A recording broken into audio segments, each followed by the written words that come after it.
Ministerios ID les da la bienvenida a Fundamentos de la Disciplina Eclesiástica, una serie de recursos que procura demostrar la innegable importancia de la disciplina como medio de preservación de la pureza de la Iglesia. Mi nombre es Gabriel Arjona y en esta oportunidad escucharemos el escrito que lleva por nombre 3 áreas que requieren disciplina. Un fragmento de una obra de Albert Mohler en la que ofrece las razones por las cuales la fidelidad doctrinal, la pureza de vida y la unión fraternal son áreas a las que se les debe prestar considerable atención. Oremos porque el Señor obre en nuestros corazones a través de su siervo y sin nada más que acotar, escuchemos la reflexión del escritor y teólogo bautista norteamericano Albert Mohler Jr. La Biblia revela 3 áreas principales que están en peligro y requieren disciplina. Estas son fidelidad doctrinal, pureza de vida y unidad de la comunión fraternal. Cada una es crítica y de vital importancia para la salud e integridad de la Iglesia. Fidelidad doctrinal.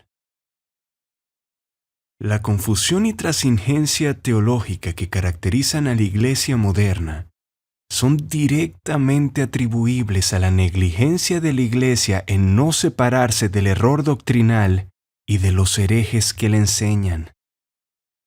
La Biblia es clara sobre este asunto.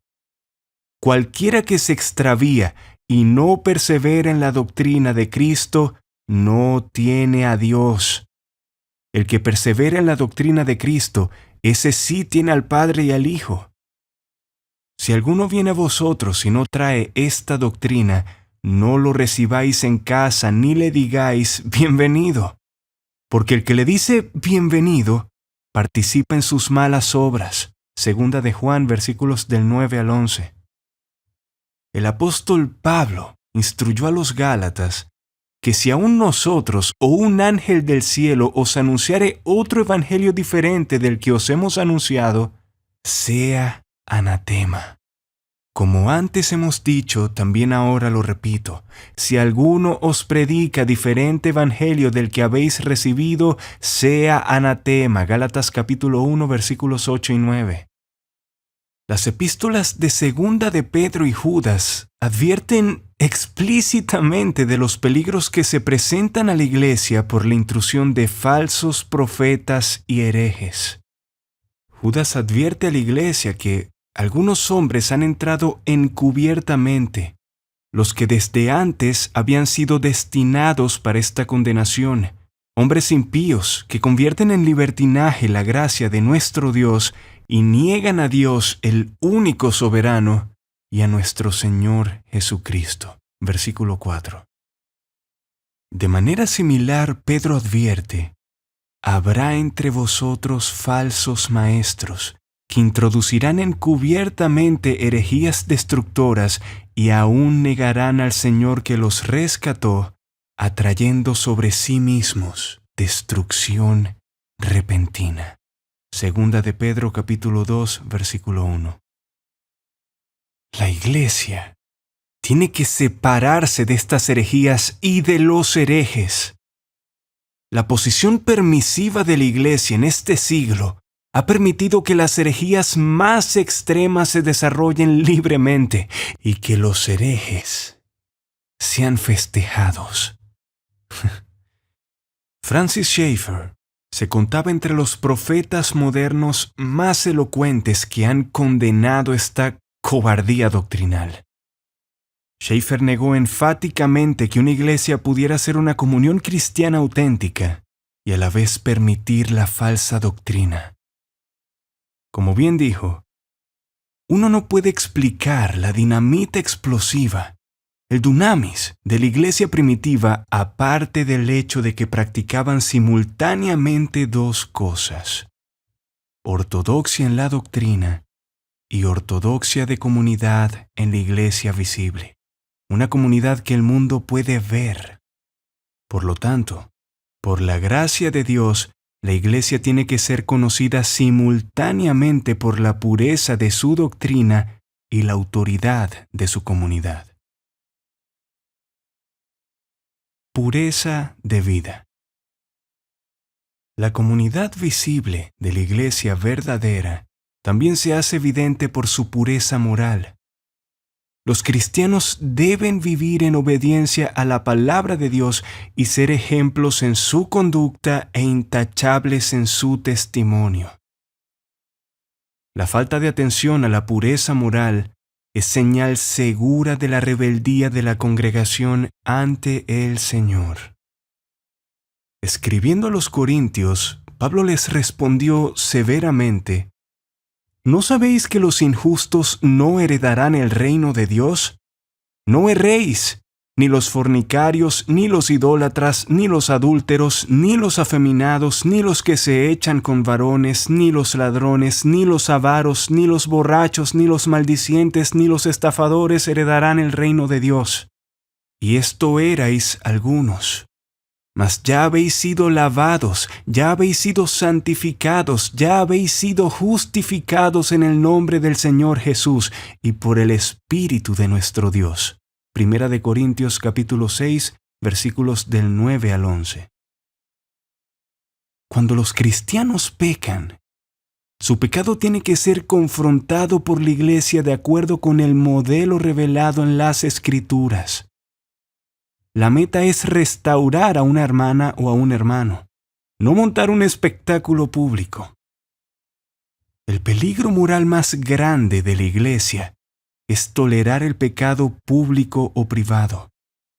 Por otro lado, una de las bendiciones más grandes de la Iglesia es el don de la disciplina eclesiástica bíblica, el ministerio de las llaves.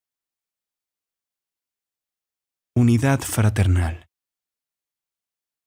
La integridad de la Iglesia también depende de la verdadera unidad entre los creyentes. De hecho, una de las advertencias que más se encuentran en el Nuevo Testamento es contra la tolerancia de los cismáticos. La unidad de la Iglesia es uno de sus distintivos más visibles y uno de sus dones más preciosos. Las advertencias acerca de esto son severas. Mas os ruego, hermanos, que os fijéis en los que causan divisiones y tropiezos en contra de la doctrina que vosotros habéis aprendido, y que os apartéis de ellos. Porque tales personas no sirven a nuestro Señor Jesucristo, sino a sus propios vientres, y con suaves palabras y lisonjas engañan los corazones de los ingenuos. Romanos capítulo 16, versículos 17 y 18. Escribiendo a Tito, Pablo instruyó a la Iglesia: al hombre que cause divisiones, después de una y otra amonestación, deséchalo, sabiendo que el tal se ha pervertido y peca y está condenado por su propio juicio. Tito capítulo 3, versículos 10 y 11. Una alteración en la unidad de la Iglesia es un escándalo en el cuerpo de Cristo. La Biblia exhorta consecuentemente a la Iglesia a practicar y perseverar una unidad verdadera en la doctrina verdadera y piedad bíblica.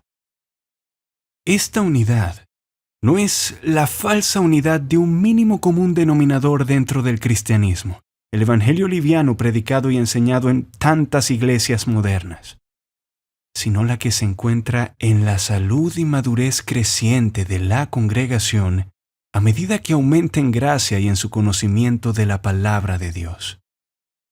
La función permanente de la disciplina eclesiástica es ser parte del autoexamen individual y la reflexión a nivel congregacional. Nuestro Señor presentó claramente en el Sermón del Monte la importancia de mantener la integridad en las relaciones personales, cuando les recalcó a sus discípulos que la ira contra un hermano era un pecado mortal. La reconciliación es un mandato, no una meta hipotética. Por tanto, si traes tu ofrenda al altar y allí te acuerdas de que tu hermano tiene algo contra ti, deja allí tu ofrenda delante del altar y anda, reconcíliate primero con tu hermano y entonces ven y presenta tu ofrenda. Mateo capítulo 5, versículos 23 y 24. De manera similar, Pablo advirtió contra participar de la cena del Señor en medio de divisiones.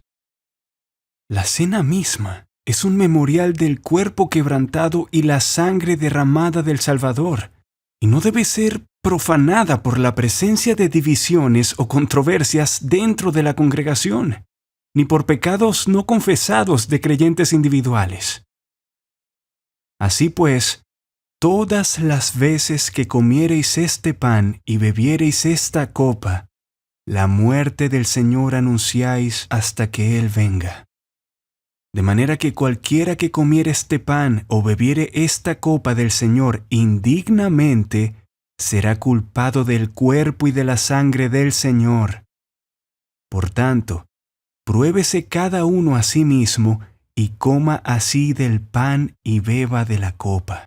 Porque el que come y bebe indignamente, sin discernir el cuerpo del Señor, juicio come y bebe para sí. Primera de Corintios capítulo 5, versículos 23 y 24. La disciplina de la mesa es, pues, una de las funciones disciplinarias más importantes de la congregación. La cena del Señor no debe ser servida indiscriminadamente, sino solo a aquellos creyentes bautizados que se mantienen bajo la disciplina de la Iglesia y están en plena comunión con su congregación. Si ha sido de bendición para usted este tiempo, damos las gracias al Señor por ello, y nos encantaría que nos lo hiciera saber a través de los comentarios. Además, le invitamos a suscribirse a nuestro canal y a dejar un me gusta en este video. Al único y sabio Dios, por medio de Jesucristo, sea la gloria por siempre. Amén.